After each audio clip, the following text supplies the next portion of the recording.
وعلیکم ورحمۃ اللہ وبرکاتہ۔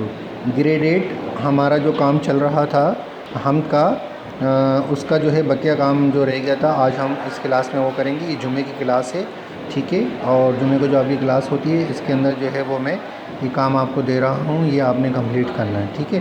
زیادہ کام تو آپ نہیں کرنا ہے کیونکہ آپ کی کلاس گریڈ 8 ہو گئی ہے، بڑی کلاس ہے، اس میں بچے جو ہے خود سے کام کرنا سیکھتے ہیں، صحیح ہے۔ تو یہ دیکھیں ہم نے جو ہے وہ ہم نے حمد کے الفاظ معنی کر لیے تھے اور میں نے تشریحات دی تھیں، اس میں ایک تشریح میں نے کروا دی تھی اور 2 آپ کے لیے میں نے چھوڑ دی تھی۔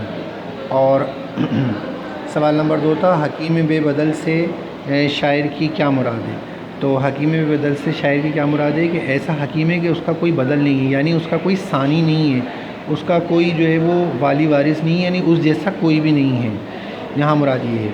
اس کے بعد سوال نمبر جو ہے وہ 3 تھا الفاظ معنی، وہ میں نے کروا دیا، وہ اسی میں آ گیا۔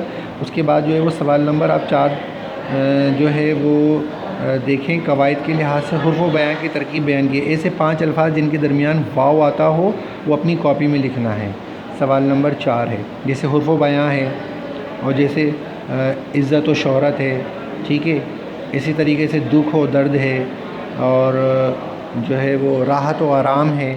اس طریقے کے آپ نے 5 جو ہے وہ حروف لکھنے ہیں جن کے درمیان میں واو آتا ہو۔ اس کے بعد جو ہے وہ سوال نمبر 5 ہے کہ اس حمد میں اللہ تعالیٰ کی کچھ مبارک صفات کا ذکر کیا گیا ہے۔ اللہ تعالیٰ کا ذکر کرتے ہوئے آپ کے ذہن میں کون کون سی صفات آتی ہیں؟ وہ 5 صفات لکھیں کہ اللہ رازق ہے، اللہ رزق دینے والا، اللہ خالق ہے، سب کو پیدا کرنے والا ہے، ٹھیک ہے، اور اسی طریقے سے جو ہے وہ اللہ جو ہے وہ رحیم ہے، سب پر رحم کرنے والا ہے۔ تو یہ ساری صفات آپ نے لکھنی ہے، 3 تو میں نے بتا دی، 2 آپ لکھیں گے۔ اس کے بعد سوال نمبر 6 ہے درست عبارت پر نشان لگائیے۔ اس حمد میں اللہ تعالیٰ کے نام بیان کیے گئے ہیں، تعریف بیان کی گئی ہے، شکر ادا کیا گیا ہے۔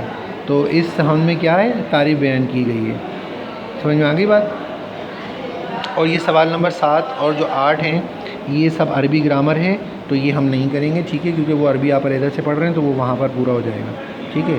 تو یہ آپ کا کام ہے، امید ہے کہ آپ کی سمجھ میں آیا ہوگا، انشاءاللہ تعالیٰ آپ اس کو جو ہے پورا کر لیں گے۔ السلام علیکم ورحمۃ اللہ وبرکاتہ۔